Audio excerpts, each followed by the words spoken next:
ప్రభు ఇచ్చిన ప్రేరేపణ మేరకు దైవజనుడు భక్సింగ్ గారు మనం విగ్రహారాధనగా కాకుండా వాక్యానుసారంగా కొన్ని తలంపులు సమయ హద్దుబాటులను బట్టి జ్ఞాపకం చేసుకుంటాం. రండి, బైబిల్ని ఆధారం చేసుకుని హెబ్రీలకు రాసిన పత్రిక 13వ అధ్యాయం. హెబ్రీలకు రాసిన పత్రిక 13వ అధ్యాయము 7వ వచనము అందరం కలిసి చదువుకుంటాం. వాళ్ళ బహుశా ఇదైన పరిస్థితిని బట్టి కొంతమంది విగ్రహారాధనకరమైన విధానంలోనికి సహవాసం వెళుతుందని అన్నిగా తలంచే వారికి బైబిల్ని ఆధారం చేసుకుని స్పష్టంగా చెప్పగలిగిన వాక్యానుసారమైన ఆత్మ నడిపింపును బట్టి 5 విషయాలు జ్ఞాపకం చేసుకుంటాం. అలా ఏమి కాదు, వాక్యానుసారంగానే చూస్తాం. హెబ్రీలకు రాసిన పత్రిక 13వ అధ్యాయము 7వ వచనము అందరం కలిసి చదువుకుంటాం. మీకు వాక్యము బోధించి మీ పైన నాయకులుగా ఉన్నవారిని జ్ఞాపకము చేసుకొని వారి ప్రవర్తన ఫలమును శ్రద్ధగా తలచుకొనుచు వారి విశ్వాసమును మరోసారి చదువుకుంటాం. మీకు వాక్యము బోధించి మీ పైన నాయకులుగా ఉన్నవారిని జ్ఞాపకము చేసుకొని వారి ప్రవర్తన ఫలమును శ్రద్ధగా తలంచుకొనుచు వారి విశ్వాసమును అనుసరించుడి. తిరిగి మరో మాట, సామెతల గ్రంథము 10వ అధ్యాయము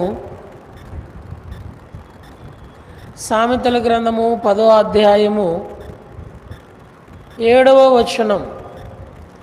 సామెతల గ్రంథము 10వ అధ్యాయము 7వ వచనము అందరం చదువుకుంటాం.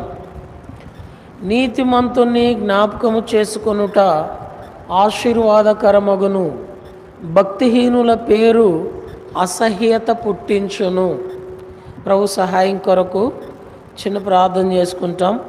మోకరించగలిగిన వారు మోకరించండి, మిగిలిన వారు తలలు వంచి ప్రార్థనలో ఏకీభవించండి.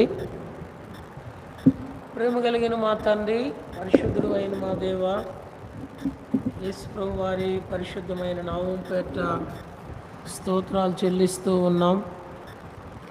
ఈ దినము మా గొంతులో ఊపిరుంచి సజీవ లెక్కలో ఉంచి నీ సన్నిధావరణములో చేర్చి కీర్తన ద్వారా మిమ్మల్ని సన్నుతించడానికి మీరు ఇచ్చిన మీ కృప కొరకై మిమ్మల్ని స్తుతిస్తూ ఉన్నాం. తిరిగి నా ప్రభువా, కొద్ది నిమిషాలు ఈ దినము ప్రత్యేకంగా నీ దాసుడు దైవజనుడు భక్సింగ్ గారు మీ అనాది కాల సంకల్పమును బట్టి భూమి మీద జన్మించిన శుభదినమును తలపోసుకొని కొద్ది నిమిషాలు ఆ నీతిమంతుని యొక్క విశ్వాస జీవితమును, వారి ప్రవర్తన ఫలమును తండ్రి మరి మేము కూడా అన్వయించుకునే వారమై ఉండునట్లు మీ సహాయం మాకు దయచేస్తూ రమ్మని వేడుకుంటున్నాం. రాగలిగిన ప్రియులను బట్టి స్తుతిస్తూ రావలసిన వారిని కూడా జ్ఞాపకం చేసుకొని సమకూర్చమని వేడుకుంటూ, దేవా నీ దాసుని ఈ నిత్య విశ్రాంతికి మీరు చేర్చుకున్నారు.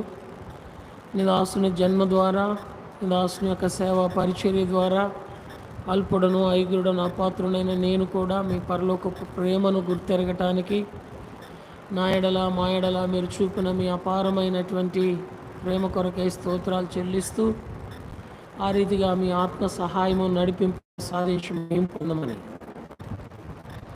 విశ్వాసం యేసుప్రభు వారి పేరట పూర్వకంగా స్తుతులర్పించి ప్రార్థించి వేడుకుంటున్నాం మా తండ్రి, ఆమేన్. భక్తి కలిగినటువంటి భారతదేశంలో విగ్రహారాధన అధికంగా, దైవాపేక్ష సంభూతులుగా భారతీయులు ఆ దినాల్లో రాయికి రప్పకు మొక్కుతున్నటువంటి పరిస్థితులు ఉన్నప్పుడు దేవుడు తన సంకల్పంలో ఏర్పరచుకునేటువంటి అపోస్తుడైనటువంటి తోమాను మొదటిగా భారతదేశానికి సువార్థికుడిగా, మిషనరీగా పంపించినాడు. అలాగూ దైవజనుడైనటువంటి తోమా ద్వారా దక్షిణ భారతదేశంలో క్రైస్తవ్యమునకు పునాది వేయబడినది.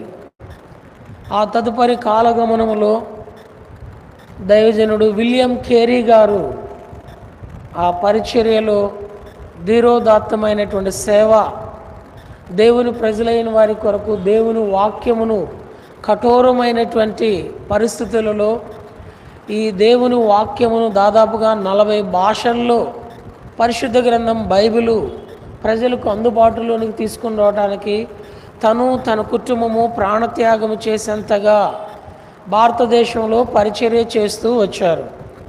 ఆ వరుస క్రమంలో అనేక మంది మిషనరీసు భారతదేశానికి వచ్చి పరిచర్య చేస్తూ తిరిగి భారతదేశమునకు వ్యాపారం నిమిత్తం రాగలిగినటువంటి బ్రిటిష్ వారు ఏలుబడి చేస్తున్న దినాలలో ఈ బ్రిటిష్ వారిని భారతదేశము నుంచి తోలివేయబడేటువంటి గడియలు దగ్గరకు వస్తున్నప్పుడు భారతదేశంలో మిషనరీస్గా పరిచర్య చేస్తున్న వారిని భారతదేశం నుండి పంపించి వేస్తూ ఉన్నారు.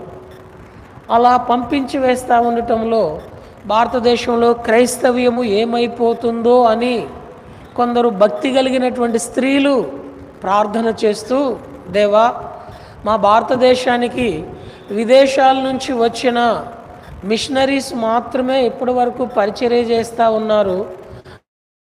వారు మాత్రమే కాకుండా మా స్వదేశములో భారతదేశంలో నుండి విదేశాలకు వెళ్ళి పరిచర్య చేసేంత గొప్ప భక్తులను దైవ సేవకులను లేవనెత్తమని ఆదిలో ఉన్నటువంటి ఆదిమ సంఘము శేషము క్రైస్తవ సహోదరులు ఎక్కువగా ఉండేవారు. కొద్దిమంది మాత్రమే పురుషులు ఉండేవారు. అదే రేషియో ఇప్పటికి కూడా జరుగుతూనే ఉంది. వీరందరూ ప్రార్థన చేస్తూ వస్తే దేవుడు భక్తి కలిగినటువంటి భారతదేశంలో నుండి 3 సింగులను పైకి లేవనెత్తాడు తన పరిచర్య కొరకు. వారిలో మొట్టమొదటి వ్యక్తి కత్తార్ సింగ్.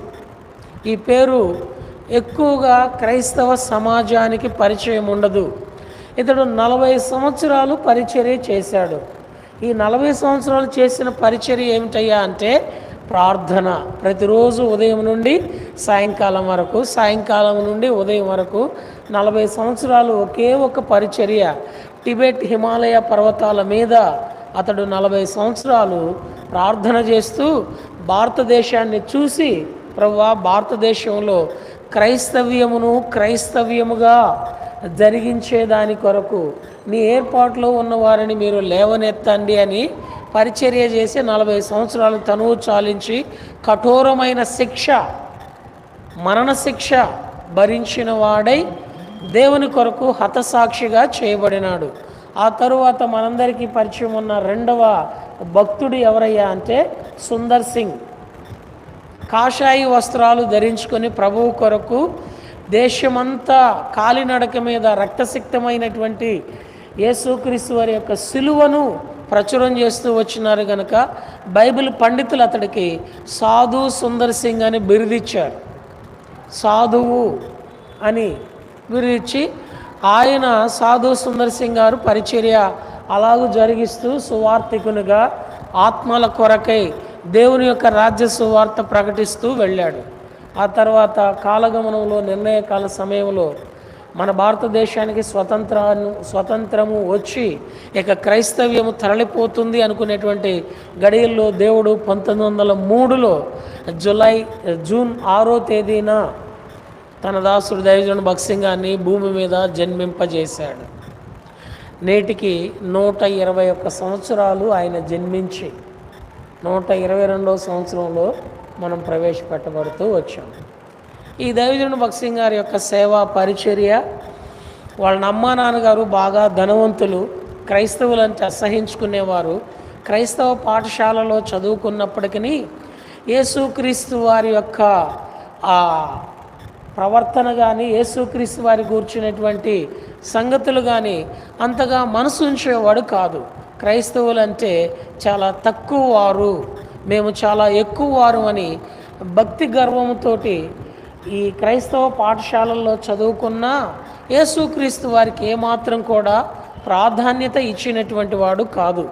ఈ క్రైస్తవ పాఠశాలలో చదువుకున్నప్పుడు బాగా చదివేవాడు కనుక ఒకరోజు ఇలాంటి బైబిల్ ఆయనకి గిఫ్ట్ ఇస్తే ఇదేదో బాగుంది కానీ మాది కాదు అని బైబిల్ని చించి నిప్పుల్లో వేసి అట్టలు బాగున్నాయి కదా అని దాచుకున్నటువంటి క్రైస్తవ్యాన్ని అసహించుకున్నటువంటి యవ్వన కాలంలో ఉన్న ఆ యవనస్తుడు వారి తల్లిదండ్రుల యొక్క అపేక్ష మేరకు వారికి ఉన్న ధన సమృద్ధిని బట్టి మన భారతదేశం నుంచి విదేశాలకు వెళ్ళి మొట్టమొదట అగ్రికల్చరల్ ఇంజనీరింగ్ చదివినటువంటి మొట్టమొదటి భారతీయుడు.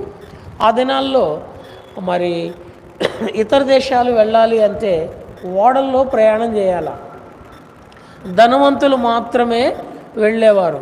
అలా ఒకరోజు ఇంగ్లాండ్లో చదువుకుంటున్నప్పుడు వారు షిప్లో ప్రయాణమై వెళ్ళే సమయంలో ఆ రోజు ఆదివారం అయింది. ఆ షిప్లో ఓ బోర్డు పెట్టారు, రేపు ఆదివారము ఇక్కడ దైవారాధన జరుగుతుంది అని. ఈయన మాత్రం వెళ్ళడానికి ఇష్టపడలేదు. అయినా ఆదివారం వరకు వెళ్ళకూడదు అనుకుంటూనే ఉన్నాడు. ఆదివారం వచ్చిన తర్వాత అందరూ వెళ్ళి అక్కడ కూర్చున్నారు. నేను మాత్రం ఇక్కడ ఉండి ఏం చేస్తానని వెళ్ళి ఆ ఆరాధన జరుగుతున్న స్థలంలో షిప్పులో సముద్రంలో ప్రయాణం అవుతున్న ఓడలో ఈయన కూడా వెళ్ళి కూర్చున్నాడు. అక్కడ దేవుని సేవకుడు దేవుని వర్తమానము ఏదో అందించాడు. ఈయనకేం అర్థం కాలేదు. అర్థం కాకపోయినా కానీ మధ్యలో కూర్చోవాలి కదా అని చెప్పేసి అని ఎటు వెళ్ళలేక అలానే కూర్చొని ఉండిపోయాడు. ఆరాధన అయిపోయిన తర్వాత దేవుని సేవకుడు ప్రార్థన చేద్దామని అన్నాడు. అందరూ మోకరించారు, ఈయన మాత్రం కుర్చీలో కూర్చొని ఉన్నాడు. అటు ఇటు చూశాడు, అందరూ మోకరించారు. నేను ఒక్కడనే కుర్చీలో కూర్చోవటం బాగాదు అని అనుకున్నాడు. అందరితో పాటు నలుగురు కోసం అన్నట్టు మోకరించారు. పరిశుద్ధాత్మ దేవుడు వారిని దర్శించాడు. పరిశుద్ధాత్మ దేవుడు ఒప్పుదలలోనికి తీసుకుని వచ్చాడు. యేసు ప్రభువు వారిని సొంత రక్షకుడిగా అంగీకరించాడు, మారు మనసు పొందాడు. ఈ సంగతి వారి తల్లిదండ్రులకి కాలగమనంలో తెలిసింది. ఇప్పుడు ఆ సంగతి తెలిసిన తర్వాత వాళ్ళ తల్లిదండ్రులు యేసు ప్రభువుని నమ్ముకున్నావు కానీ ఎవరికి చెప్పమాకు, ఆ 4 గదుల మధ్య మాత్రమే ఉండు, ఇంత కోట్లాస్తికి నీవు వారసుడవు, ప్రథమ కుమారుడివి కనుక యేసు ప్రభు వారి గురించి తక్కువ జాతికి సంబంధించిన విదేశాలకు సంబంధించిన దేవుణ్ణి గురించి నువ్వు ప్రచురం చేస్తే మన మతము, మన కులము, మన ధనము, మన గౌరవము ఏమవుతుందని ఆయన్ని వేధించారు. కానీ అప్పుడు ఆయన ఊపిరి పీల్చకుండా నేను ఎలాగూ బ్రతకగలను, ఏ మానవుడు ఎలాగూ బ్రతకగలడు, యేసుక్రీస్తు వారు నా జీవితానికి ఊపిరి వంటివాడు అని అంటే, తల్లిదండ్రులు కోట్ల ఆస్తిని సమస్తము నీకు చిల్లిగవ్వరాదు అంటే మొత్తాన్ని వదిలేసుకొని ముంబై వీధుల్లో ఒక్కడే నిలబడ్డాడు. అలాగూ నార్త్ ఇండియాలో 1938, 39 ఈ 2-3 సంవత్సరాలు ఒక్కడే దేవుని కొరకు, రాజ్య సువార్త కొరకు ప్రయాసపడుతూ ఉన్నాడు. దేవుని మహాకృపను బట్టి 1939లో దక్షిణ భారతదేశంలో దైవజనుడు భగత్ సింగ్ గారికి దేవుడు మార్గము సరళం చేశాడు. జూలై 12వ తారీఖు 1941వ సంవత్సరము చెన్నై ప్రాంతంలో జెహోషామా ప్రార్థనా మందిరము ఏర్పరిచి పరిచర్య జరిగించడానికి దేవుడు కృపనిచ్చాడు. ఆ తర్వాత 1950వ సంవత్సరంలో హైదరాబాదు పట్టణానికి 3 వారాలు సువార్త పరిచర్య చేయటానికి హైదరాబాదు నుంచి ఒక కుటుంబం 1947-48లో హాస్పిటల్లో అనారోగ్య నిమిత్తం వచ్చి దైవజనుడు భగత్ సింగ్ గారు వెళ్ళి ప్రార్థన చేయగా వారికి స్వస్థత కలిగినప్పుడు, బ్రదర్ మీకు వీలైతే హైదరాబాద్ రండని వారి ఆహ్వానం మేరకు 1.5 సంవత్సరం ప్రార్థన చేసిన తర్వాత 3 వారాల పరిచర్య నిమిత్తము 50వ సంవత్సరంలో వచ్చారు. 50 చివరిలో నవంబర్ ఆ ప్రాంతంలో ఏలీము పరిచర్య దేవుడు జరిగించడానికి కృపనిచ్చినాడు. 1951 సెప్టెంబర్ మాసంలో హెబ్రోను ఆవరణము, హెర్మోను ఆవరణము, సియోను ఆవరణము తన దాసుడు దైవజనుడు భగత్ సింగ్ గారికి దేవుడు అనుగ్రహిస్తూ వచ్చాడు.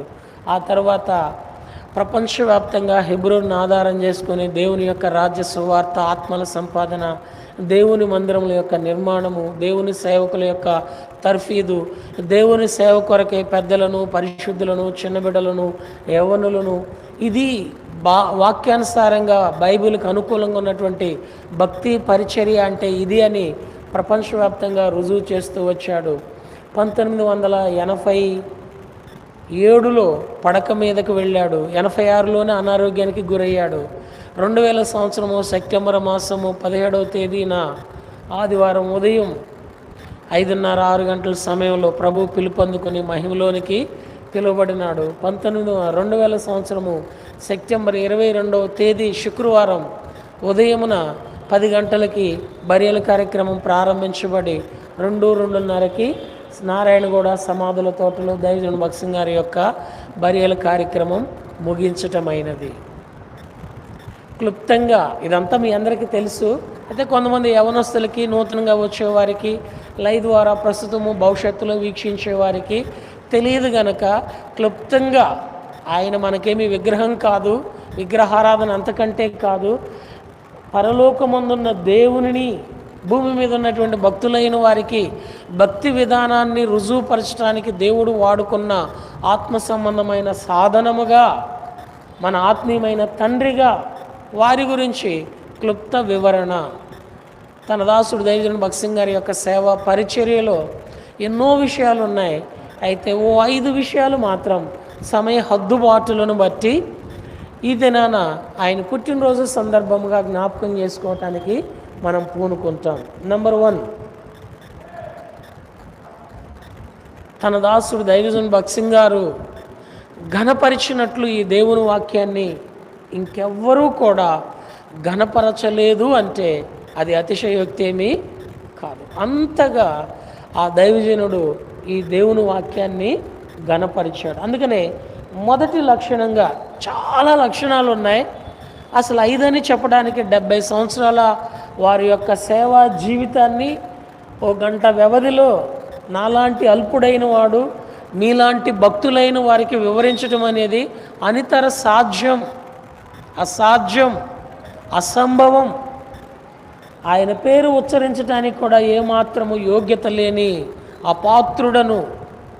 కానీ దేవుని కృపను బట్టి, ఆయన దయను బట్టి, మీ ప్రార్థనను బట్టి ఆ గొప్ప దైవజనుని జీవితంలో నుంచి ఆత్మ సంబంధమైన 5 లక్షణాలను, మీ గమనం ఇటే ఉంచండి, 5 లక్షణాలను జ్ఞాపకం చేసుకుంటే, మొట్టమొదటిగా కీర్తన 138వ కీర్తన మొదటి 2 వచనాలు.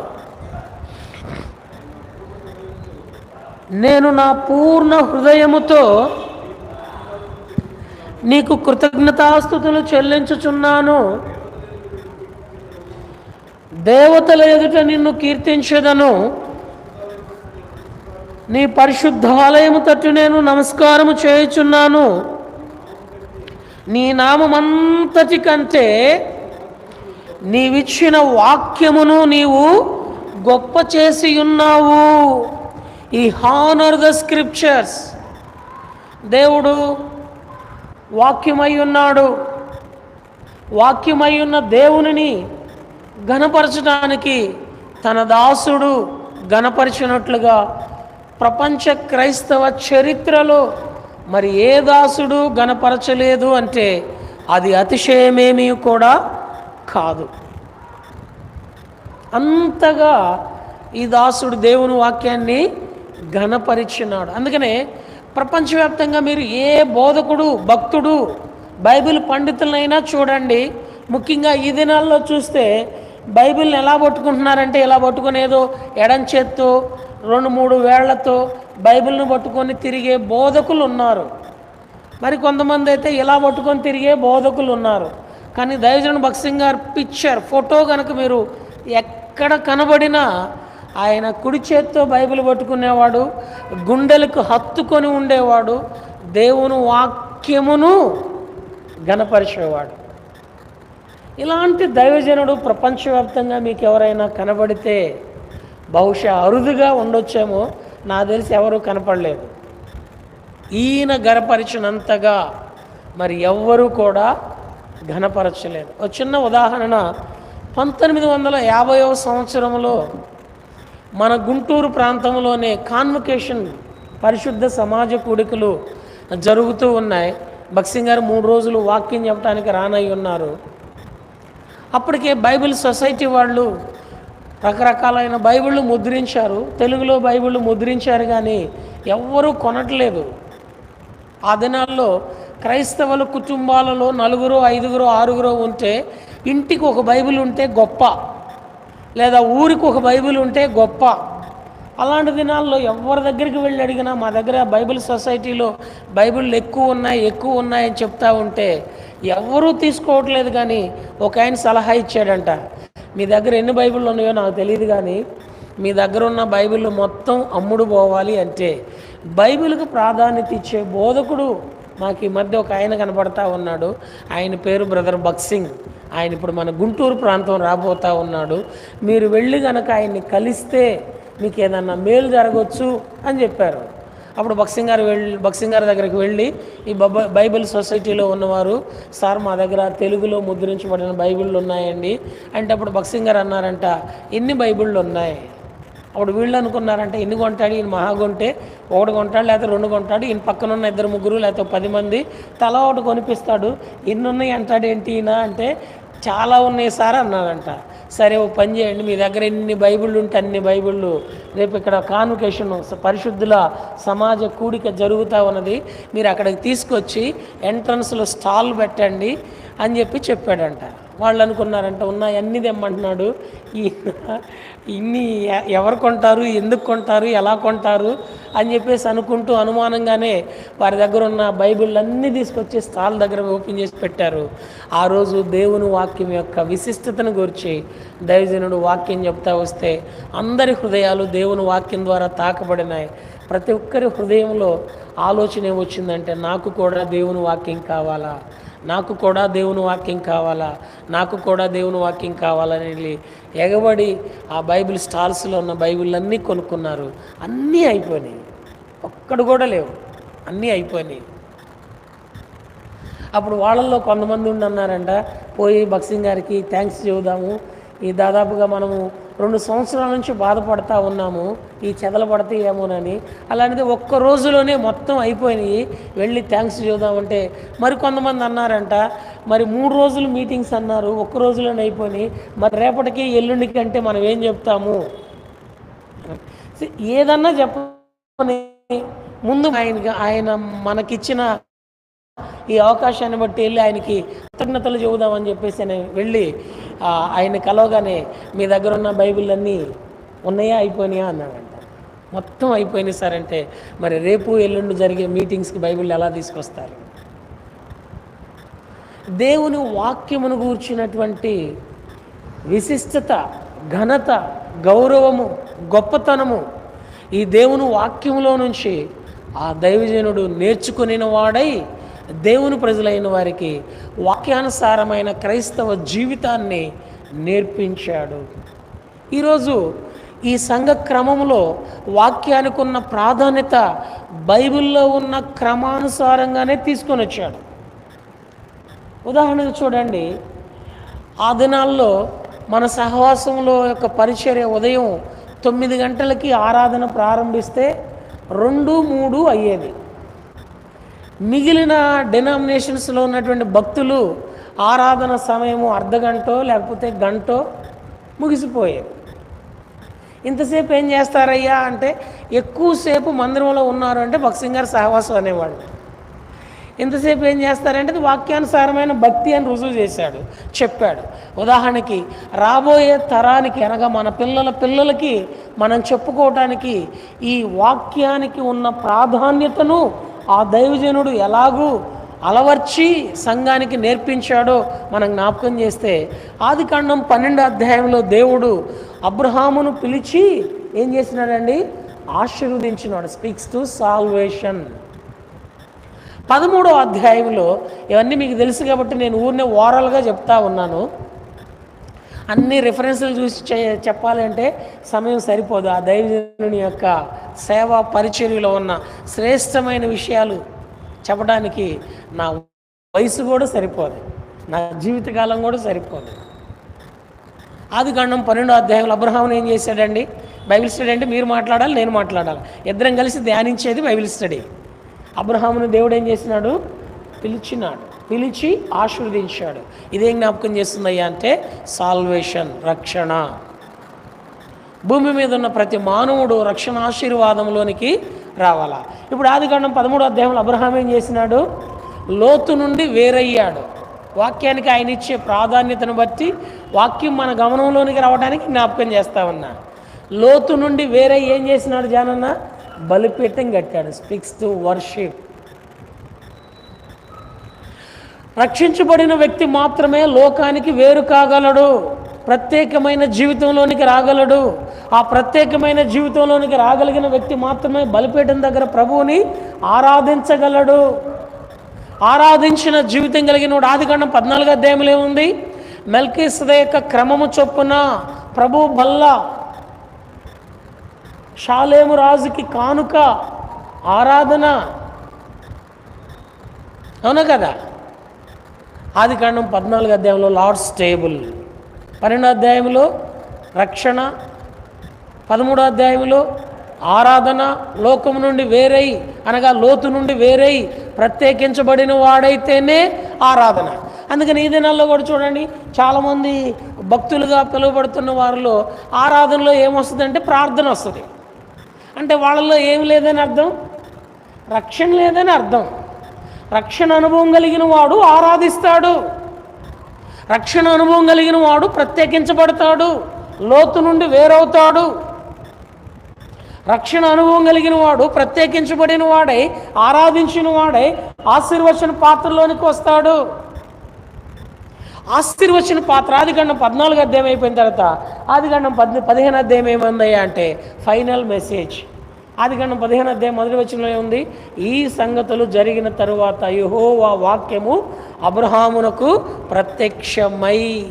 చాలామందికి ఆ దినాల్లో ఉన్నటువంటి వారికి చాలామందికి తెలుసు, ఆ దినాల్లో 3 వర్తమానాలు ఉన్నాయి. ఆరాధన వర్తమానము, బల్ల వర్తమానము, ఫైనల్ మెసేజ్.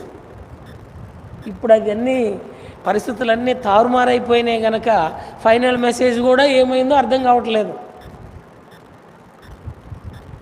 ఎక్కడి నుంచి పెట్టాడు ఈయన ఈ క్రమము? అప్పటి వరకు ఎవరికి తెలియదే. ఇది ప్రపంచవ్యాప్తంగా ఏ డినామినేషన్కి కూడా తెలియదే. ఇది ఈ దేవుని వాక్యాన్ని ఎంతగా చదివాడు గనక, ఈ దేవుని వాక్యం ద్వారా అంతగా ఆయన అన్వయించబడినాడు గనక, ఈ దేవుని వాక్యం ద్వారా ఆయన నడిపించబడుతున్నాడు గనక, ఈ దేవుని వాక్యాన్ని ఆధారం చేసుకుని ఏం చేస్తూ వచ్చాడు? ఈ దేవుని వాక్యాన్ని ఘనపరుస్తూ వచ్చాడు. 15వ అధ్యాయంలో ఏముందయ్యా అంటే ఫైనల్ మెసేజ్, వాక్యం యొక్క ప్రత్యక్షత. ఆ తర్వాత ఆదికాండం 17వ అధ్యాయంలోనికి కనుక మనం చూస్తే మొదటి 2 వచనాలలో అబ్రహాము దేవుని సన్నిధిలో అనగా ఫైనల్ వర్తమానం అయిపోయిన తర్వాత బయటికి వెళ్ళిన తర్వాత ఎలా ఉన్నాడయ్యా అంటే దేవుని సన్నిధిలో నిందారహితుడుగా నడిచిన వాడే సాక్ష్యం కలిగి ఉన్నాడు. ఏ వ్యక్తి అయితే రక్షించబడినాడో ఆ వ్యక్తి లోకానికి వేరే ప్రత్యేకించబడినాడు.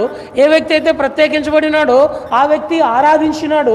ఏ వ్యక్తి అయితే ఆరాధించినాడో ఆ వ్యక్తి ఆశీర్వచన పాత్ర ఎత్తుకొచ్చాడు. ఏ వ్యక్తి అయితే ఆశీర్వచన పాత్ర ఎత్తుకొచ్చాడో ఆ వ్యక్తి వాక్యం యొక్క ప్రత్యక్షత పొందాడు. ఏ వ్యక్తి అయితే వాక్యం యొక్క ప్రత్యక్షత పొందాడో ఆదికాండం 17వ అధ్యాయంలోనికి వచ్చేసరికి సాక్ష్యం కలిగి ఉన్నాడు. దేవుని కొరకు సాక్షిగా ఉన్నాడు. అది వ్యక్తిగత జీవితంలోనైనా, కుటుంబ జీవితంలోనైనా, జీవనాధారంతో కూడిన జీవితంలోనైనా సాక్ష్యం కాపాడుకుంటూ వచ్చినాడు. ఇప్పుడు ఆదికాండం 18వ అధ్యాయం ఉంది. ఆదికాండం 18వ అధ్యాయంలో ఏముంది? అబ్రహాము యొక్క ప్రార్థన. అబ్రహాము యొక్క కనుక ఇప్పుడు సంఘంలో కూడా ఏముండాలి అంటే సంఘ ప్రార్థన. సంఘంలో సంఘ ప్రార్థన ఉండాలా. నశించిపోయే వారి కొరకు ప్రార్థన ఉండాలా. నెలవైన వారి కొరకు ప్రార్థన ఉండాలా. రక్షణ లేని తోబుట్టువుల కొరకు ప్రార్థన ఉండాలా. ఈ వాక్యం నేర్పిస్తున్న దైవికమైన క్రమములోనికి ఆదినాన దేవుడు దాసుడు తన నామం అంతటి కంటే ఎక్కువ చేసినటువంటి ఈ దేవుని వాక్యాన్ని గౌరవించినాడు గనక వాక్యానుసారంగా వచ్చినాడు. పాత నిబంధన గ్రంథంలో ఆదికాండంలోనే మాత్రమే కాదు, 2వ దినవృత్తాంతముల గ్రంథం 29వ అధ్యాయం కనుక మనం గమనించినట్లయితే హిజ్కియా దినాలలో ఏం చేసినారని చూస్తామయ్యా అంటే ఆరాధించారు. 2వ దినవృత్తాంతముల గ్రంథం 29వ అధ్యాయంలో ఇప్పుడు నేను చెప్పేవన్నీ మీరు జస్ట్ అలా పేపర్ మీద హింట్ పెట్టుకొని ఇంటి దగ్గర వెళ్ళి చూచి ఏదైనా తప్పుంటే వచ్చి నన్ను అడగండి, నేను కూడా సరిదిద్దుకుంటా. 29వ అధ్యాయంలో హిజ్కియా దినాలలో ఆరాధన ఉంది. రెండో దినవృత్తాంతముల గ్రంథం 30 అధ్యాయంలోనికి వచ్చేసరికి పస్కా పండుగ. పస్కా పండుగ ఏం జ్ఞాపకం చేస్తుందయ్యా అంటే ప్రభు బల్ల. రెండో దినవృత్తాంతముల గ్రంథం 31 అధ్యాయంలోనికి వచ్చేసరికి వారు దేవుని ధర్మశాస్త్రమునందు మిగులు సంతోషించే. ఫైనల్ మెసేజ్ రక్షణ, ప్రత్యేకించబడిన ఆరాధన, ప్రభువు వల్ల, ఆ తర్వాత దేవుని వాక్యం యొక్క ప్రత్యక్షత. పాత నిబంధనలోనైనా కొత్త నిబంధనలో ఏమి లేదా అంటే కొత్త నిబంధనలో కూడా ఎలాంటి ఛాయలు, కోకొల్లలు ఉన్నాయి. ఉదాహరణకి మనం జ్ఞాపకం చేసుకుంటే యోహాను సువార్త 11వ అధ్యాయంలో లాజరుని యేసుప్రభువు వారు ఏం చేసినాడయ్యా అంటే సమాధిలో నుండి బయటికి లేవనెత్తాడు. స్పీక్స్ టు సాల్వేషన్, రక్షణ. మనం కూడా అంతే. ఎఫెసీయులకు రాసిన పత్రిక 2వ అధ్యాయము 1-2 వచనాలలో పాపం చేత, అపరాధం చేత చచ్చి ఉన్న మనలను యేసుక్రీస్తు యొక్క మహాప్రేమ చేత ఏం చేసినాడండి? బ్రతికించాడు.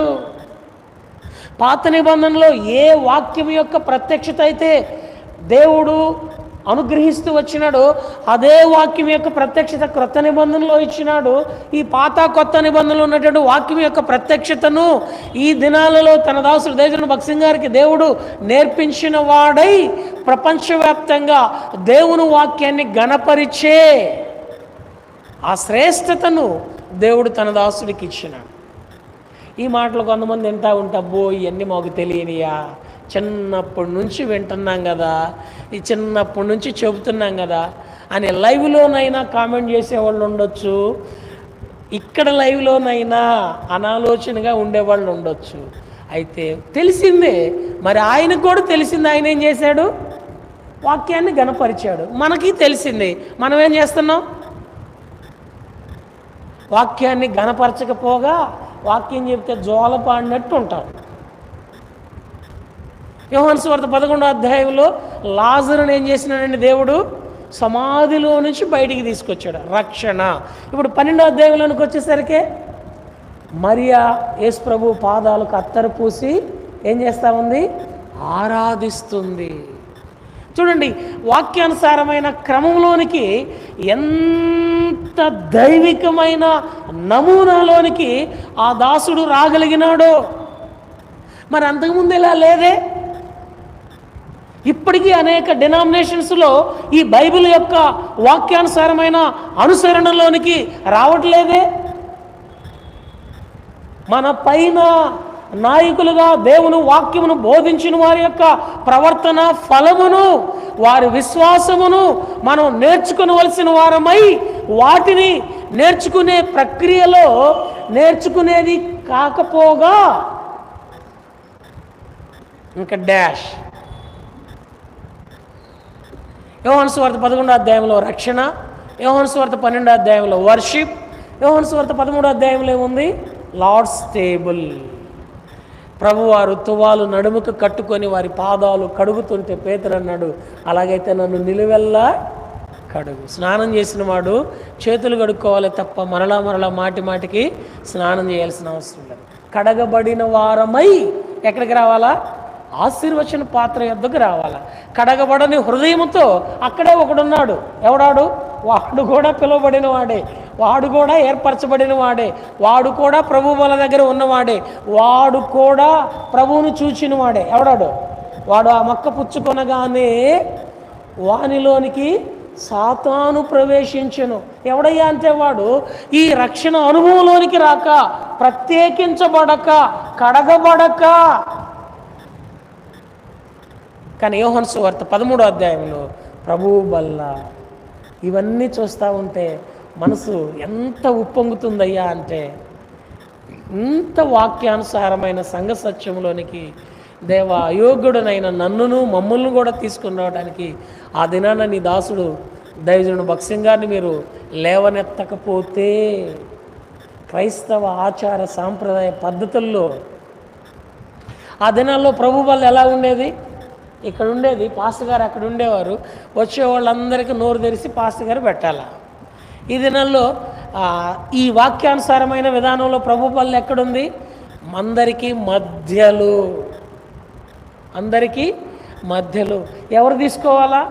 ఎవరు రక్షించబడినానని ఎవరు ప్రత్యేకించబడినానని, ఎవరు కడగబడినానని, ఎవరు ఆయన నా కొరకు చనిపోయి సమాధి చేయబడి తిరిగి లేపబడినానని వాక్యం యొక్క ఉదక స్నానం కలిగి ఉంటారో వారు తీసుకోవాలా. ఇప్పుడు యోహాను సువార్త 13వ అధ్యాయంలో ప్రభు బల్ల అయిపోయింది. ఇప్పుడు యోహాను సువార్త 14వ అధ్యాయం నుంచి 16వ అధ్యాయం వరకు 14వ అధ్యాయంలో ప్రారంభమై ఉంటుంది. మీ హృదయములను కలవరపడని. ఇక్కడ ఫైనల్ మెసేజ్, లాంగ్ మెసేజ్.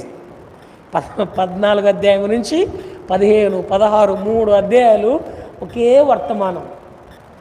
మీ హృదయములను కలవరపడనీయకుడి. ఫైనల్ మెసేజ్ అయిపోయిన తర్వాత యోహాను సువార్త 17వ అధ్యాయంలో ఏముంది? ప్రార్థన. It's called high priest prayer. మన ప్రధాన యాజకుడైనటువంటి ప్రభు అయిన యేసుక్రీస్తు వారు చేసిన శ్రేష్టమైన ప్రార్థన ఇది. నన్ను ప్రార్థన ఎలా ఉందయ్యా అంటే ఆచారయుక్తమైపోయింది.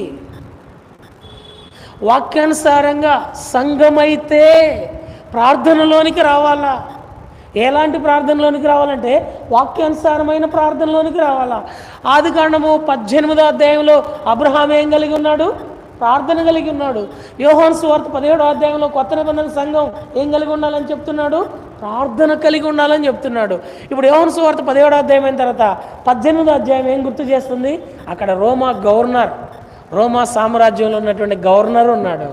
గవర్నర్ ఏమంటున్నాడంటే సత్యం అంటే ఏమిటి? అప్పుడు ప్రభువారు ఇస్తున్న సాక్ష్యం ఏమనగా, సత్యమును గురించి సాక్ష్యం ఇచ్చుటకు నేను వచ్చి తిని. It's a biblical testimony in believer life. వాక్యానుసారంగా ఓ భక్తుని యొక్క ఆత్మీయ జీవితం జ్ఞాపకం చేసేది ఏమిటయ్యా అంటే సాక్ష్యం. రక్షించబడిన వ్యక్తి 11వ అధ్యాయంలో 12వ అధ్యాయంలోనికి వచ్చేసరికి ప్రభు పాదాల దగ్గర ఆరాధన కలిగి ఉన్నాడు. 13వ అధ్యాయంలోనికి వచ్చేసరికి ప్రభు బల్ల కలిగి ఉన్నాడు. 14వ అధ్యాయం నుంచి 16వ అధ్యాయం వరకు ఫైనల్ వర్తమానం దేవుని వాక్యం కలిగి ఉన్నాడు. 17వ అధ్యాయంలో ప్రార్థనా జీవితం కలిగి ఉన్నాడు. 18వ అధ్యాయంలో ఏముందయ్యా అంటే సాక్ష్యం ఇవ్వనై ఉన్నాడు. సాక్ష్యముగా ఉండవలసిన వాడిగా ఉన్నాడు. సాక్ష్యం ఇస్తే ఊరినే ఉంటుందా లోకం? 19వ అధ్యాయం వస్తుంది. 19వ అధ్యాయంలో ఏముంది? క్రూసేడ్. యేసుక్రీస్తు వారి యొక్క కలువరి సిలువ, శ్రమలు, నిందలు, బాధలు. నువ్వు ఎప్పుడైతే రక్షించబడినావో, నువ్వు ఎప్పుడైతే ప్రభు బలకు సమీపమైనావో, నువ్వు ఎప్పుడైతే ప్రభు నామమును ప్రార్థన చేయడానికి ఇష్టపడుతున్నావో, నువ్వు ఎప్పుడైతే ప్రభు కొరకు సాక్షిగా ఉండడానికి ప్రతిష్ఠితి కలిగి ఉంటావో, వెంటనే నీ మీదకి, అలాంటి సంఘం మీదకి ఏమొస్తాయి అంటే సిలువ శ్రమలు. లోకంలో కలిసిపోయినంతకాలం శ్రమే ఉండదు. లోకానుసారంగా జీవించినంత కాలం నిందే ఉండదు. లోకానుసారంగా ఆచారంగా భక్తి చేస్తున్నంత కాలము క్రైస్తవ జీవితానికి శ్రమలనే కొలిమనేది కనబడదు. యోహాను సువార్త 19వ అధ్యాయంలో ఏమున్నదయ్యా అంటే సిలువ శ్రమ. ఈ శ్రమలతోనే క్రైస్తవ జీవితం ముగించబడదని యోహాను సువార్త 19 తర్వాత మరలా 2 అధ్యాయాలు, 3 అధ్యాయాలు ఉన్నాయి. 2 అధ్యాయాలు ఉన్నాయి. 20 అధ్యాయంలో ఏమున్నదయ్యా అంటే పునరుద్ధానం, జీవ పునరుద్ధానం. మరణాన్ని జయించిన యేసు తిరిగి లేచినాడు.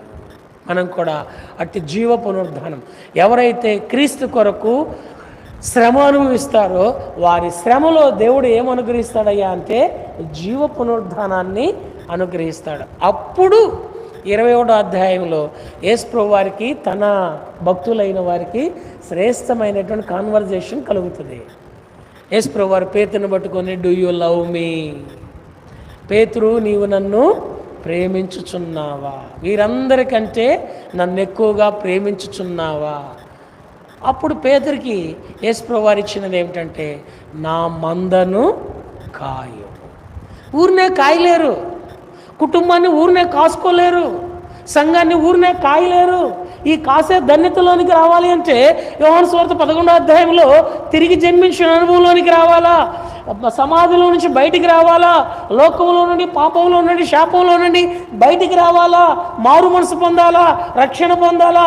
ఈ రక్షించబడినటువంటి వ్యక్తి ఆరాధించాలా, ఆరాధించిన వ్యక్తి కడగబడిన వాడే ఆశీర్వచన పాత్రలో చేవేయాలా, ఆశీర్వచన పాత్రలో చేవేసిన వ్యక్తి వాక్యం యొక్క ప్రత్యక్షత, బైబిల్ స్టడీ కలిగి ఉండాలా, బైబిల్ స్టడీ కలిగినటువంటి వ్యక్తి ప్రార్థనా జీవితం కలిగి ఉండాలా, ప్రార్థనా జీవితం కలిగినటువంటి వ్యక్తి సాక్ష్యాన్ని కాపాడుకుని వాడై ఉండాలా, సాక్ష్యం కాపాడుకుంటున్నటువంటి వ్యక్తికి వస్తున్న శ్రమలలో ఆయన పునరుద్ధరణ జీవమును కలిగిన వాడై ఉండాలా. అప్పుడు దేవుడిచ్చే బాధ్యత ఏమిటయ్యా అంటే, నా మందను కాయుము. దేవుడు నీకు ఇచ్చిన కుటుంబాన్ని ఆత్మీయంగా భౌతికంగా కాపాడుకోవాలన్నా, దేవుడు మనకిచ్చిన సంఘ సత్యములో సంఘమును కాపాడుకోవాలన్నా ఈ దైవికమైన వాక్య క్రమములోనికి మనం రావాలా. అందుకని ఆయన మహిమలోనికి వెళ్ళబోయే దినానికి 2000వ సంవత్సరానికి 1990 2000వ సంవత్సరానికి ప్రపంచవ్యాప్తంగా ఆ దినాన నమోదు చేయబడిన సంఘాల జాబితా సుమారుగా 35,000 సంఘాలు. కాసే సంఘాలు, కాయిన్ సంఘాలు కాదు. అంటే సేవకుడు, పెద్దలు, విశ్వాసులు, పరిశుద్ధులు, మారు మనసు పొందిన వారై, బాప్తీసం తీసుకునే వారై, ఆరాధించేవారై, ఆశీర్వచన పాత్రలో చేవేసేవారై, సువార్త ప్రకటించడానికి సాక్ష్యం ఇచ్చేవారై, ఈ పాపిష్టి లోకములో క్రీస్తు కొరకు శ్రమలు అనుభవించేవారై, ప్రార్థనా జీవితం కలిగిన వారై సంఘమును కాసే సంఘాలు ఆ దశాబ్ద కాలంలో 90-2000 మధ్య కాసే సంఘాలు సుమారుగా 35,000 రిజిస్టర్డ్ అయినాయి. ఎంత వాక్యానికి ప్రాధాన్యత ఇచ్చి ఈ వాక్యాన్ని గణపరిచాడో చూడండి తన దాసుడు దైవజనుడు భక్సేన్. ఓ మాట చూడండి, బైబిల్లో వ్రాయబడిన మాట, ద్వితీయోపదేశకాండము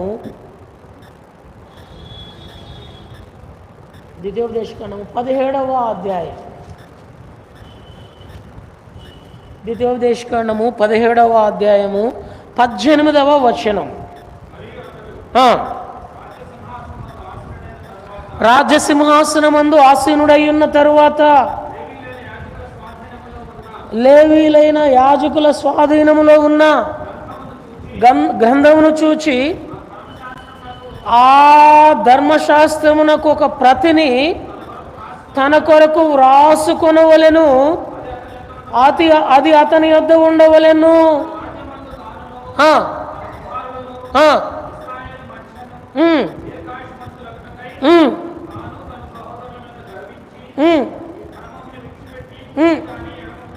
కుడికి గాని ఎడమకు గాని తాను తొలగకుండినట్లు తన దేవుడైన యెహోవాకు భయపడి ఈ ధర్మశాస్త్ర వాక్యములన్నింటినీ, ఈ కట్టడలను అనుసరించి నడువ నేర్చుకొనుటకు అతడు తాను బతుకు దినములన్నించను ఆ గ్రంథమును చదువచుండా.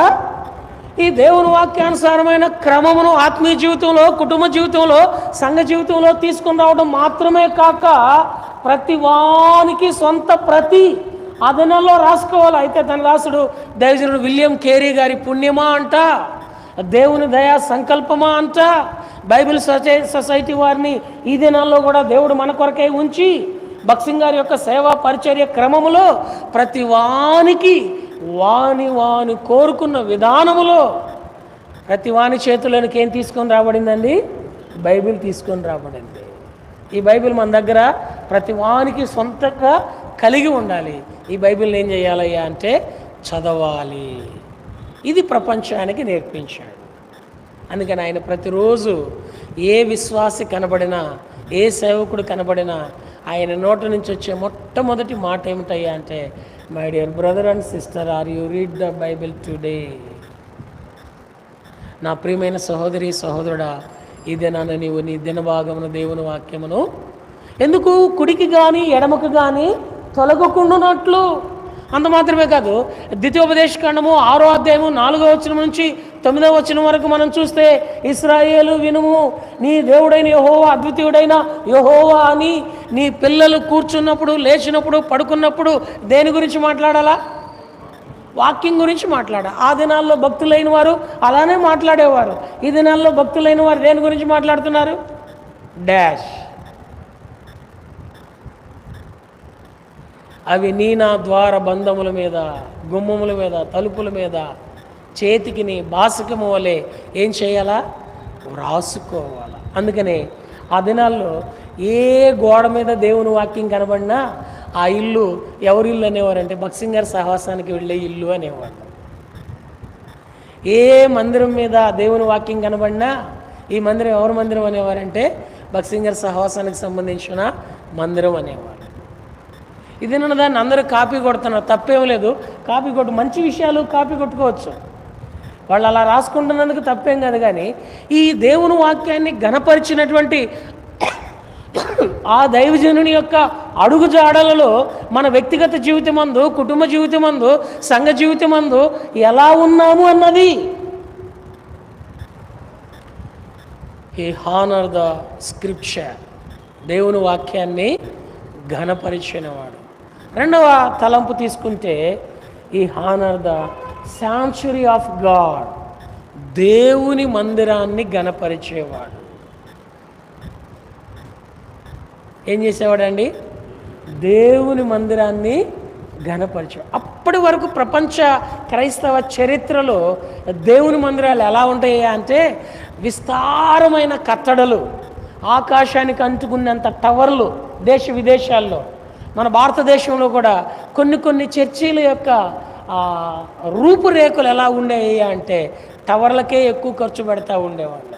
ఆ దినాల్లో మన మందిరాలు ఎలా ప్రారంభమయ్యాయి అంటే తాటాకులు, ఏతాకులు, కొబ్బరాకులు, కాలక్రమంలో ఏదో రాతి గోడలు, వాటి మీద ఏమి ఉండేయంటే కీర్తన 84 మొదటి వచనం, యెహోవా నీ నివాస స్థలములు ఎంత రమ్యములు.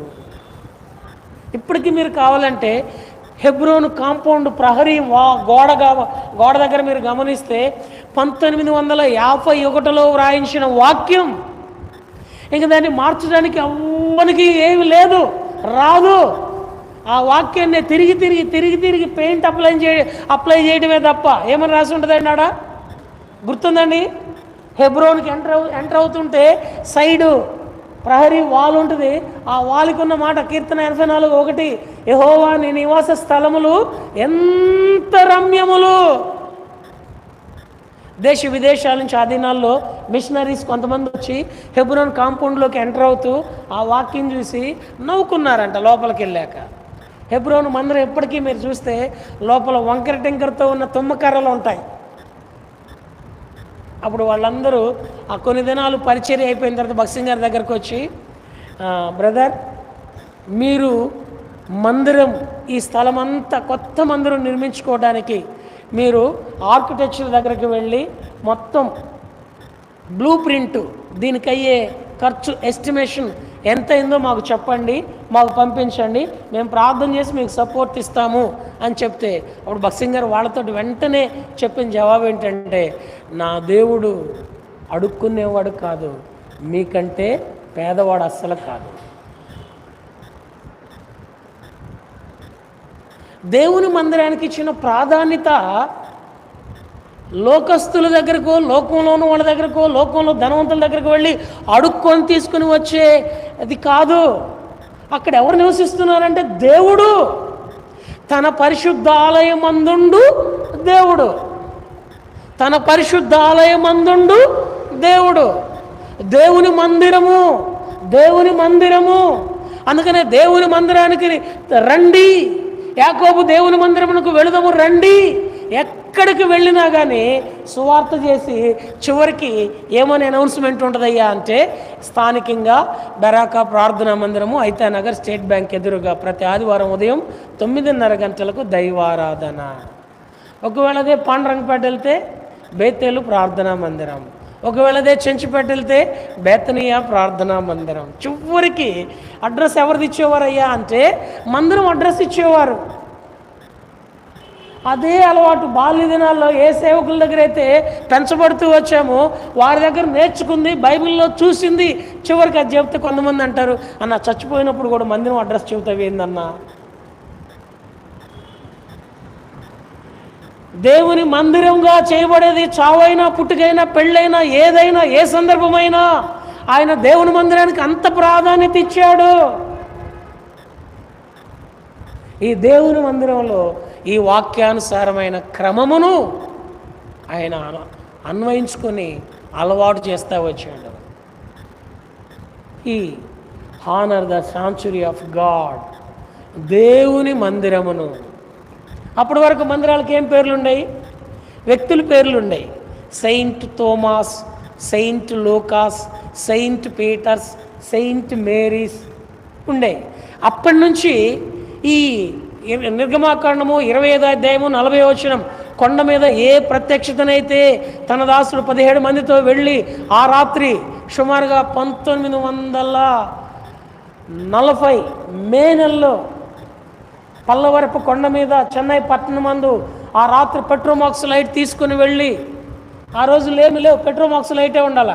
పెట్రోమాక్స్ లైట్కు ఉన్నటువంటి గొప్ప సంగతి ఏమిటంటే, చీకట్లో ఆ లైట్ తీసుకుని పోతే ఎక్కడెక్కడ పురుగులన్నీ అక్కడికే వస్తాయి. చీకట్లో కొండ మీదకి అడవి ప్రాంతంలోనికి కనుక తీసుకొని పోతే ఆ పెట్రోమాక్స్ వెలుతురికి ఎక్కడెక్కడ పాములన్నీ ఆ వెలుతురు దగ్గరికే వస్తాయి. అది పెట్రోమాక్స్ లైట్కి ఉండే గొప్ప ఆకర్షణ శక్తి. ఇవన్నీ వస్తుంటే భక్సింగ్ గారు ఆయనతో పాటు 17 మంది ఆ దినాన పల్లవరపు కొండ మీద రాత్రిపూట ప్రార్థన చేయడానికి వెళితే, ఒక వ్యక్తి ప్రార్థన చేస్తుంటే మిగిలిన 16 మంది వస్తున్న పావుల్ని, జర్రుగొడ్డుల్ని, ఆ మండ్రకప్పల్ని, తేళ్లని చంపుతూ ఉంటే తెల్లారింది ప్రార్థన అయ్యేసరికి ఇప్పుడు భక్సింగ్ గారికి దేవుడు చెప్పాడంట, భక్సింగ్, ఈ సంఘం యొక్క ప్రత్యక్షత ఇన్ని రకాలైన విష జంతువులతో నింపబడి ఉన్నది, చేయగలుగుతావా? ప్రభువా, నీవు అనుమతిస్తే ఈ మందిరం యొక్క ప్రత్యక్షత చేయటానికి ఈ దాసుడు సిద్ధమే. ఇది నన్ను తేలుందని, ఇది నన్ను జరుగుడ్డు ఉందని, ఇది నన్ను సర్పం ఉందని, ఇది నన్ను శ్రమ ఉందని దేవుని మందిరానికి దూరమైతే మందిరం యొక్క ప్రత్యక్షతలో మనం ఎలా ఉంటాం? ఈ honour the sanctuary of God. దేవుడు చదవండి మాట. ఈ నిర్గమాకాండము 25వ అధ్యాయము ఆఖరి వచనం.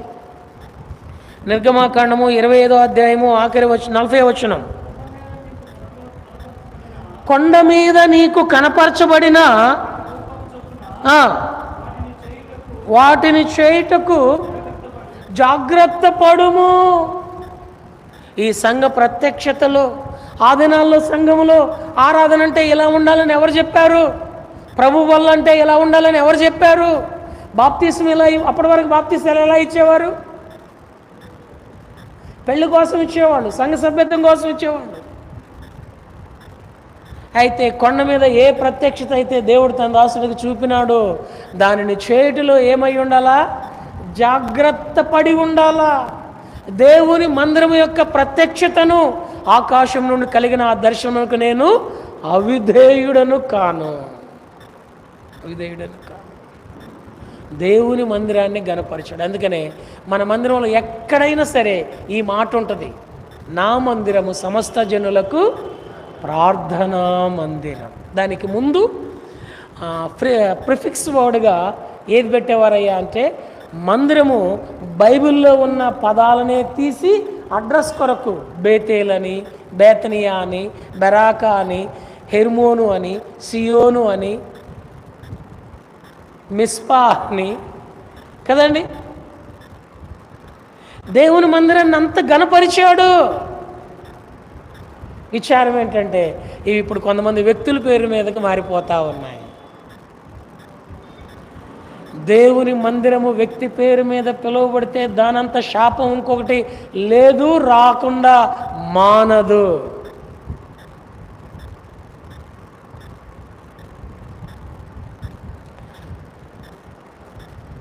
దేవుని మందిరాన్ని అంత గణపరిచి, నీ నివాస స్థలములు ఎంత రమ్యము. అందుకనే ఆ దేవుని మందిరంలోనికి వచ్చి ఎంతమంది ప్రార్థన చేసినా ఏం కలిగేదయ్యా అంటే ఆశీర్వాదం కలిగేది. కీర్తన 118లో వ్రాయబడింది. చూడండి అన్నమాట. 118వ కీర్తన 26వ వచనం. యెహోవా పేరిట వచ్చువాడు ఆశీర్వాదమునందునుగాక. యెహోవా మందిరములో నుండి. అందుకని ఎప్పుడు కూడా మనం దేవుని మందిరాన్ని అగౌరవపరచకూడదు, దేవుని మందిరమును హీనముగా చూడకూడదు, దేవుని మందిరాన్ని అవమానించకూడదు, దేవుని మందిరాన్ని నిర్లక్ష్య పెట్టకూడదు. ఈ రోజుల్లో కానీ ఆ రోజుల్లో అయితే ఎక్కడ వేరే ఊరు నుంచి ఎవరన్నా వచ్చినా కానీ ఎక్కడ పడుకునే వాళ్ళయ్యా అంటే మందిరంలోనే. ఎందుకంటే దేవుని నివాస స్థలం అది, దేవుని నివాసము రమ్యమైనది. దేవుడు తన పరిశుద్ధులతో మాట్లాడేది.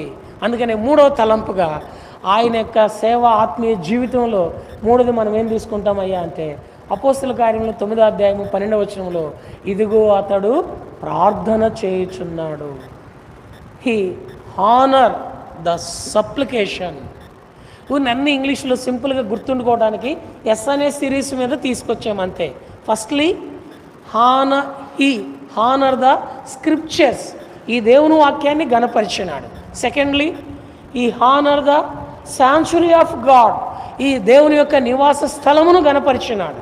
అండ్ థర్డ్లీ ఈ హానర్ ద సప్లికేషన్, ప్రార్థన. నేను ఎరుగుదును 6వ తరగతి చదివేటప్పుడు రాజమండ్రి ఆ ప్రాంతం నుంచి ఒక 6వ తరగతి చదివే పిల్లోడు, అతని పేరు లాజర్, చావుకు చేరువై ఉన్నాడు. అప్పుడు హైదరాబాదు హాస్పిటల్లో డాక్టర్లు చేతులు ఎత్తేశారు. అక్కడున్న నర్సు ఎవరో చెప్పారంట, గోల్కొండ క్రాస్ రోడ్లో దైవజనుడు భక్సింగ్ గారు ఉన్నారు, అక్కడికి వెళ్ళి ప్రార్థన చేసుకుంటే మీకు ఏదైనా మీ పిల్లోడు దక్కుతాడు అని. ఆయన అక్కడికి తీసుకుని వచ్చారు ఆ పిల్లవాడిని. దైవజనుడు భక్సింగ్ గారు వీల్ చైర్ మీద ఉన్నారు. అప్పటికే ఆ చెయ్యి తీసి ఆయన మీద వేసి, ఆ పిల్లవాడి మీద వేసి ప్రార్థన చేశాడు. చచ్చిపోతాడు అనుకున్న పిల్లవాడు బ్రతికాడు. ఇప్పటికీ సేవ చేస్తూ ఉన్నాడు ఏలేశ్వరంలో, ఇప్పటికీ ఉన్నాడు. నేను వాళ్ళ దగ్గరికి స్పెషల్ స్పీకర్కి వెళ్ళి వస్తూ ఉంటాను. అలా ఎంతమంది కొల్లలు ఇలాంటి చెప్పుకుంటా పోతే సరిపోదు. ఈ హానర్ ద సప్లికేషన్, ప్రార్థనను గౌరవించేవాడు. ఈరోజు ప్రార్థనలో తిట్టుకుంటున్నారు, ఆరాధనలో తిట్టుకుంటున్నారు. ఎవరెవరు తిట్టుకుంటున్నారు ఆ మాత్రం అర్థం లేని అజ్ఞానులు అని మాత్రం అనుకోమాకండి. కాకపోతే గుడ్డోళ్ళులాగా ఉంటున్నాం కానీ, చెవిటోళ్ళలాగా ఉంటున్నాం కానీ, మోగోళ్ళలాగా ఉంటున్నాం కానీ, మీరు ప్రార్థనలో తిట్టుకుంటున్నారు, ఆరాధనలో తిట్టుకుంటున్నారు, దేవుణ్ణి గణపరుస్తున్నారు, ఆ మాత్రం అర్థం కాదా? అంత అజ్ఞానులం అనుకుంటున్నారా? దేవుని మందిరంలో ప్రార్థనా జీవితం ఎలా ఉంది? ఎలా ప్రార్థన చేస్తున్నాం? ఇక్కడ ప్రార్థన చేసి అక్కడికి వెళ్ళి ప్లాన్లు వేస్తూ ఉంటే దేవుడు తన దాసుని ద్వారా ప్రార్థనకు అంత ప్రాధాన్యత ఇచ్చేవాడు. ఏ సమస్యతోటి ఎంతమంది వచ్చినా వాళ్ళు చెప్పేది వినేవాళ్ళు, వీళ్ళు చెప్పేది వినేవాడు. ఈయనేం మాట్లాడేవాడు కాదు. చివరికి ఏమనేవాడు అంటే లెట్స్ డూ ప్రేయర్, ప్రార్థన చేసేవాడు. ప్రార్థన అయిపోయేసరికి వాళ్ళిద్దరు కలిసి సమాధానపడి సక్కిపడేవాళ్ళు. ఇప్పుడు మనం ప్రార్థన అయిపోయేసరికి కొట్టుకొని నెత్తులు దారులుగా కారిపోతూ ఉన్నాయి. ప్రార్థనకు ఆయన అంత ఘనతనిస్తే ఈరోజు మనం ప్రార్థనకి ఎంత ఘనహీనతనిస్తున్నాం. ప్రార్థన చేసుకున్న తర్వాత తిట్టుకునే భార్య భర్తలు ఉన్నారు, నేను చూసా. ప్రార్థన చేసుకున్న తర్వాత తగదాడుకునే భార్య భర్తలు ఉన్నారు. ప్రార్థన చేసుకున్న తర్వాత అంటే ప్రార్థన అయిన తర్వాత తగదాడుకునే బిలీవర్స్ ఉన్నారు, నేను చూసా. మీరు కూడా చూసి ఉంటారు, కాకపోతే మీకు వెంటనే గుర్తురారు. లేరంటారా? కానీ ఆయన ప్రార్థన చేస్తే ఎప్పటి వరకు ఎంత విరుద్ధంగా ఉన్నవారైనా సరే సమాధానంలోనికి వచ్చేవారు, ఆరోగ్యంలోనికి వచ్చేవారు, ఆశీర్వాదంలోనికి వచ్చేవారు, ఆత్మీయతలోనికి వచ్చేవారు. ప్రతిదానికి ఏమనేవారయ్యా అంటే ప్రార్థన చేద్దాం. ఏం చేద్దాం? ప్రార్థన చేద్దాం. ఇప్పుడు మనం ఆ మాట అంటే ఏమంటారు రూతమ్మక్క? నీకన్నా పిచ్చి ఎక్కువ ఉండాలా, నాకన్నా పిచ్చి ఎక్కువ ఉండాలి. ఇప్పుడు రోజుల్లో ప్రార్థన ఏందన్నా? మరి ఏం కావాలి ఇప్పుడు రోజుల్లో? అందుకని అక్కడ రాయబడింది ఎబ్రీ 13:7 కింద రాయబడింది, యేసుక్రీస్తు నిన్న నేడు నిరంతరం ఒకటే రీతిగా ఉన్నాడు. ఈ హానర్ ద సప్లికేషన్, ప్రార్థనకు ఆయన ఇచ్చినవి. ఓ చిన్న ఇన్సిడెంట్, భక్సింగ్ గారు ఏదో స్థలంలో పరిచర్యకి వెళ్ళి తిరిగి ట్రైన్ ఎక్కి తను ఉండే స్థలానికి వెళ్ళాలా. ఇప్పుడు చెన్నైలో ఉన్నాడు, వెళ్ళాలా. రైల్వే స్టేషన్ వచ్చేసింది. నాలాంటి వాడు ఒకటి టికెట్ తీసుకురమ్మని పంపించాడు. ఉసూరుమంట వెళ్తాం కదా పనులు చెబితే. ఆ టికెట్ తీసుకొని లేటుగా వచ్చేసరికి ట్రైన్ మూవ్ అవుతూ ఉంది, ట్రైన్ ఎక్కేశారు. అప్పుడు ఆ పక్కనున్న స్థానిక సేవకుడు ఆ టికెట్ తీసుకొని టీసీని పిలిచి, సార్ ఈ టికెట్ లోపల భక్సింగ్ గారు ఉన్నారు, ఆయనకి ఇవ్వండి అని అన్నాడంట. అప్పుడు టీసీ అన్నాడంటే, ఎట్ట కనపడుతున్నానయ్యా నీ కంటికి, ట్రైన్లో ఇంతమంది ఉంటే ఇంతమందిలో భక్సింగ్ని నేను ఎట్లా గుర్తుపడతానయ్యా అంటే, సింపుల్ సార్, మీరు ఎలా గుర్తుపడతారు అంటే, ఈ ట్రైన్లో ఈ చివరి నుంచి ఆ చివరి వరకు చూడండి, ఎవరైతే మోకరించి ప్రార్థన చేస్తారో వాళ్ళే భక్సింగ్ గారు. టీసీకి పిచ్చెక్కింది ఆ మాట విని.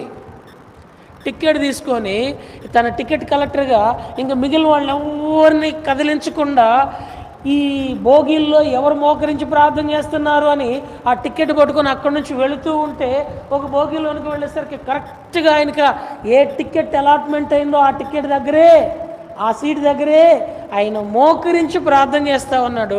టీసీ వెళ్ళి ఆయన మోకరించి ప్రార్థన చేస్తున్న ఆ ప్రార్థనను వింటుంటే అప్పుడు ఆయన చేస్తున్న ప్రార్థన ఏంటంటే, ప్రభువా ఈ ట్రైను డ్రైవ్ చేస్తున్న డ్రైవర్స్ని క్షేమమైన ఆలోచన ఇవ్వు.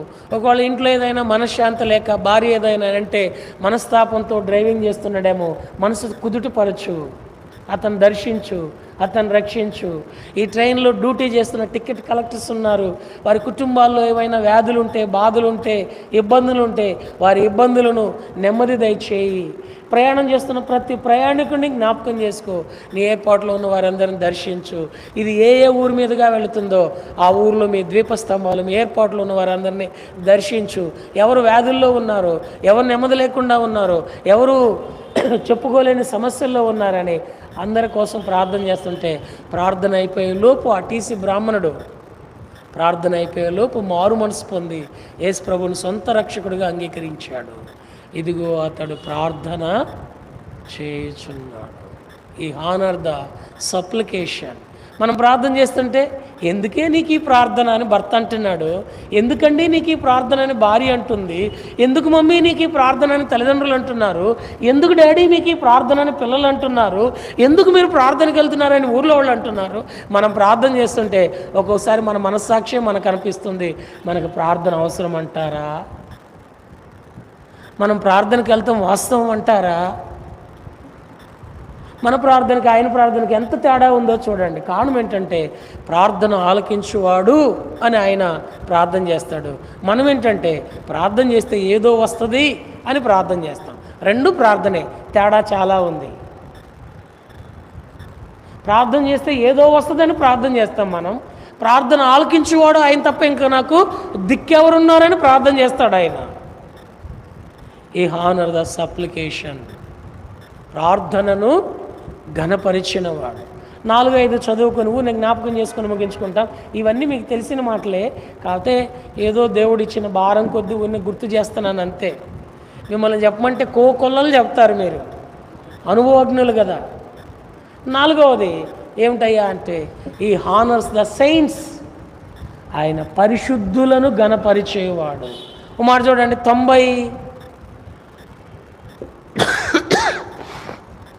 99వ కీర్తన 5వ వచనం. మన దేవుడైన యెహోవాను ఘనపరచుడి, ఆయన పాదపీఠం ఎదుట సాగిలపడుడి, ఆయన పరిశుద్ధుడు. 4వది, ఆయన పరిశుద్ధులను ఘనపరిచేవాడు. ఆయనకి ఇష్టమైన మాటల్లో ఒక మాట ఏంటంటే, మోషే అంట ద్రోహులారా అన్న మాట భక్సింగ్ గారికి బాగా భయం అంట. ఎవరన్నాడు? మోషే. దేవుడు ఏర్పరచుకుని ప్రజల్ని. అప్పుడు మోషేనేమన్నాడు దేవుడు, నాయనా నీకున్న కోపాన్ని బట్టి చూస్తావు కానీ చేరవను అట్లా ఉండు. నాకు ఇప్పటికీ వెన్నులో వణుకు పుడతా ఉంటుంది దేవుని ప్రజల్ని ఏమన్నా అనాలంటే. అందుకనే దేవుడు తన దాసుడు భక్త్ సింగ్ గారి ద్వారా దేవుని పరిశుద్ధులను ఎంత గౌరవించేవారు అంటే, ప్రపంచంలో అప్పటి వరకు ఏ మీటింగ్స్కైనా పెట్టే పేర్లు ఏమిటయ్యా అంటే సువార్త సభలు, స్వస్థత సభలు, అద్భుతమైన సభలు, రకరకాలైన సభలు. అప్పటి నుండి ఆయన ద్వారా పెట్టబడిన పేరేమిటయ్యా అంటే పరిశుద్ధ సమాజ కూడికలు. ఎవరి కూడికలు అవి? పరిశుద్ధులు చేరి వచ్చే కూడికలు. దీని ఇంగ్లీష్లో చక్కని మాట హోలీ కాన్వకేషన్, పరిశుద్ధులు చేరే స్థలము. అందుకని ఆ పరిశుద్ధులకి శ్రేష్టమైన భోజనం పెట్టమనేవాడు. ఆశ్చర్యం ఏమిటంటే ప్రపంచవ్యాప్తంగా టేస్టీ ఫుడ్ ఎక్కడయ్యా అంటే చెన్నై జహాశ్రమాలో, హైదరాబాద్ హెబ్రోన్లో సాంబారు రసం. ఈ రెండింటిని మించిన టేస్ట్ ఇంకెక్కడా రాదు. చెన్నై జహాశ్రమాలో నేను చూశాను, ఆదివారమున కోటీశ్వరులు, కోట్లకు పరగలెత్తిన వాళ్ళు కారుల్లో వచ్చి ఆదివారం అయిపోయిన తర్వాత అనౌన్స్మెంట్ ఏముంటుందంటే, ఇప్పుడంటే భోజనం అంటున్నాం కానీ అప్పుడేమని పేరు ఉండేదయ్యా అంటే అందరికీ ప్రేమ విందు ఉంది, వచ్చి ప్రేమ విందులో పాలు పంపులు పొందండి. కోట్లకు పడగలెత్తిన వాళ్ళు కారులో వాళ్ళ కోసం BWM కారులు డ్రైవర్లు వెయిట్ చేస్తూ ఉంటే ఈ ముసలోళ్ళు వెళ్ళి సాంబార్ తింటూ ఉంటుంటే మిగిలిన వాళ్ళని అడిగేవారంట. అప్పుడు వాళ్ళు చెప్పేవాళ్ళంట, నల్లా సాంబార్ ఇరికే అనేవాళ్ళ, రొంబ ఇల్లే సాంబార్ అనేవాళ్ళంట. సాంబార్ చాలా బాగుంటుంది ఇక్కడ, ఇంట్లో ఏం తిన్నా రాదు అంత రుచి, రసం ఏం తిన్నా రాదు అంత రుచి. పరిశుద్ధుల కోసం పరిశుద్ధ దేవునిని ప్రాధేయపడి ఇచ్చే ఆత్మ సంబంధమైన భౌతిక సంబంధమైన ఆహారం. అందుకని ఆయన పరిశుద్ధులను ఏం చేసినాడంటే ఘనపరిచాడు, గౌరవించాడు. ఈరోజు సాటి పరిశుద్ధుణ్ణి అసలు పరిశుద్ధుడిగా భావిస్తున్నాడా? సంఘంలో ఉన్న దేవుని ప్రజలైన వారు పరిశుద్ధులని ఎంచుతున్నారా? ఎంతేసి నిందలేస్తున్నారంటే లోకస్తులు కూడా పలకరా మాటలు. అసలు లోకస్తులు కూడా ఆ పోలికలు కూడా పోల్చరు.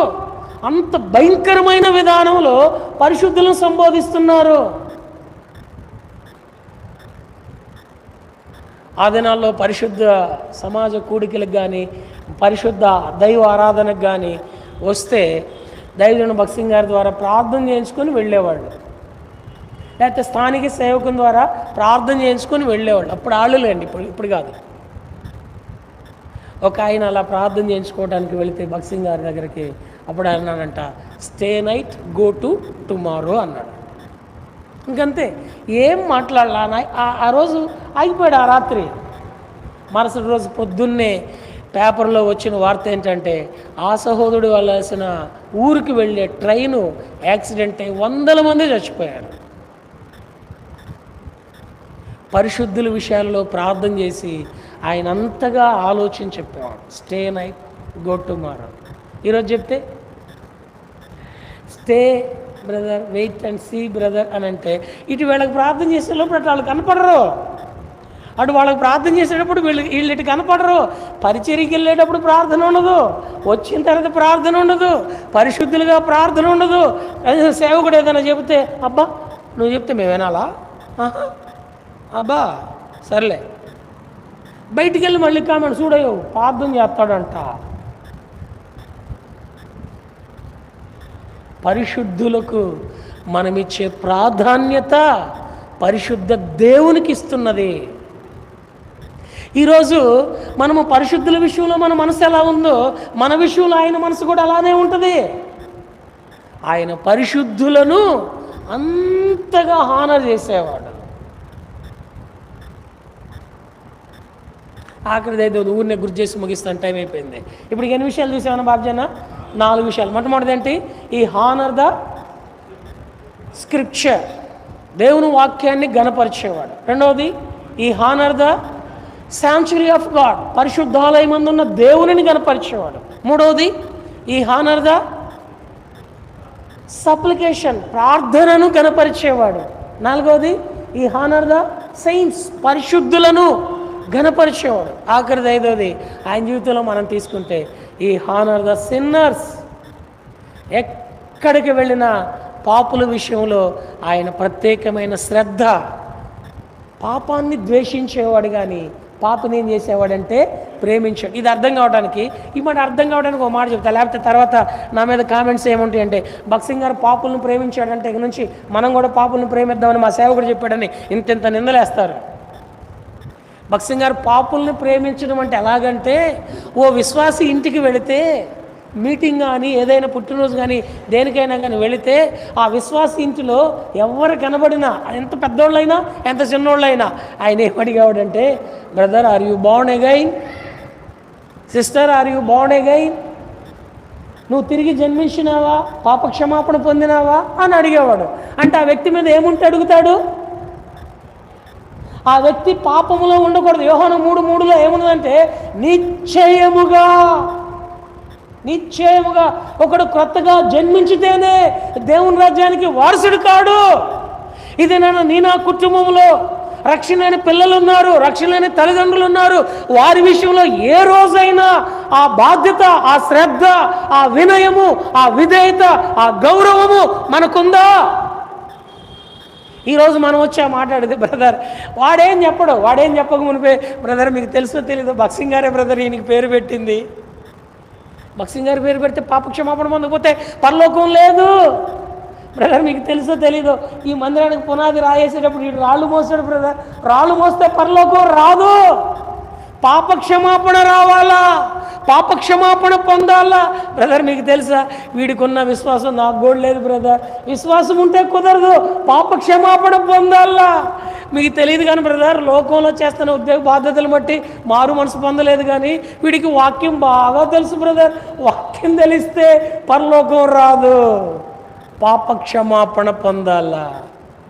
బైబిల్ని ఆధారం చేసుకుని చెప్తున్నమాట. అపోస్తల కార్యములు 10వ అధ్యాయం 2-3 వచనాల్లో ఆ కొర్నేలి ఎలాంటి వాడయ్యా అంటే ప్రార్థనాపరుడై ఉన్నాడు, దాన ధర్మములు చేయవాడై ఉన్నాడు, ఇంటి వారిని బాగుగా ఏలుబడి చేయవాడై ఉన్నాడు. కానీ వానికి ఏమి లేదయ్యా అంటే రక్షణ. 11:41 పేతురు వచ్చి ఆ ఇంటికి ఏ రక్షణ వాక్యం అవసరమో ఆ రక్షణ వాక్యం చెప్పాడు. అందుకని 1 తిమోతి 1:15 పాపులను రక్షించుటకు క్రీస్తు యేసు ఈ లోకమునకు వచ్చిన వాక్యము నమ్మదగినది. హాస్పిటల్కి వెళ్ళినా కానీ రోగికి చెప్పాల్సిన ఆదరణ మాటలన్నీ చెప్పి చివరిలో ఏం చెప్పేవాడంటే మారు మనసు కొరకై తీర్మానం చేసుకో. సమాధుల తోటలో ఏం చెప్పేవాడంటే ఇదే మిక్కిలి అనుకూలమైన సమయం, తీర్మానం చేసుకో. చచ్చిపోయిన వాళ్ళ దగ్గరికి వెళ్ళి ఏం చెప్పేవాడంటే బతుకున్న వాళ్ళందరికీ రేపో మాపో నువ్వు మనం ఇలానే రాలిపోతాం, మారు మనసు పొందావా. పెళ్లి చేసుకునే వాళ్ళ దగ్గరికి ఏం చెప్పేవాళ్ళు అంటే ఇప్పుడున్న సంతోషం ఎల్లప్పుడూ ఉండదు, మారు మనసు పొందితే శాశ్వతమైన సంతోషం, చెప్పనాశక్యమైన మహిమాక్తమైన ఆ గొప్ప సంతోషం నీ కుటుంబ జీవితంలోనికి రావాలి అంటే సంతోషకరమైన దైవికమైన వివాహానికి దైవ నియమాలు అని ఆయన చిన్న పుస్తకం రాసినాడు, తీసుకొని చదవండి.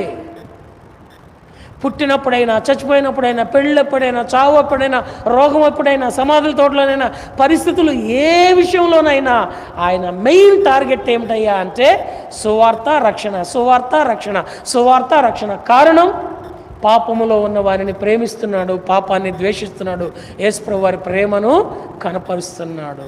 ఈ హానర్ ద సిన్నర్స్. పాపులను రక్షించడానికి యేసుప్రభువు వారు వచ్చిన పరిచర్య ఆయన కలిగి ఉన్నాడు. ఈ 5 విషయాలలో ఆయన అడుగుజాడలలో మనము నడవలసిన వారిగా ఉన్నాం. మోకరించండి, ప్రార్థన చేసుకుంటాం. ఇంకా చాలా ఉన్నాయి ఆయన గురించి చెప్పాలి అంటే. అయితే ఈ 5 మనం తలపోసుకొని ఆయన జీవితంలో ఉన్న ఆత్మీయమైన అనుభవాలన్నిటినీ అనుసరిస్తూ నిర్ణయకాల సమయంలో ఆయన యొద్ద బహుమానం పొందినట్లు సిద్ధపాటు కలిగి బద్ధులం. సోదరి సోదరుడా, వాక్యాన్ని గణపరచుటలో ఎలా ఉన్నావు? దేవుని మందిరములో నివసిస్తున్న దేవుని గణపరచుటలో ఎలా ఉన్నావు? దేవుని నామమున చేస్తున్న ప్రార్థనను గణపరచుటలో ఎలా ఉన్నావు? ప్రేమించుటలో ఎలా ఉన్నావు? దేవుని ప్రజలను ప్రేమించుటలో గణపరచుటలో ఎలా ఉన్నావు? దేవుని సంకల్పంలో ఉన్న పాపులైన వారికి సువార్త అందించుటలో ఎలా ఉన్నావు?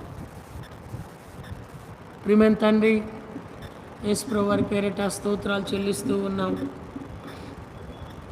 ఈ సాయంకాల సమయంలో కొద్ది నిమిషాలు నిదాసు దేజును భక్సింగ్ గారి యొక్క పుట్టినరోజును ఆధారం చేసుకుని వారి సేవా జీవితంలో ఉన్న కొన్ని ఆత్మీయమైన అనుభవాలు మననం చేసుకోవటానికి కృపనిచ్చినావు. ఈ 5 శ్రేష్టతలో మేము వ్యక్తిగతంగా, కుటుంబంగా, సంఘముగా ఉండనట్లు సిద్ధపరుస్తూ రండి.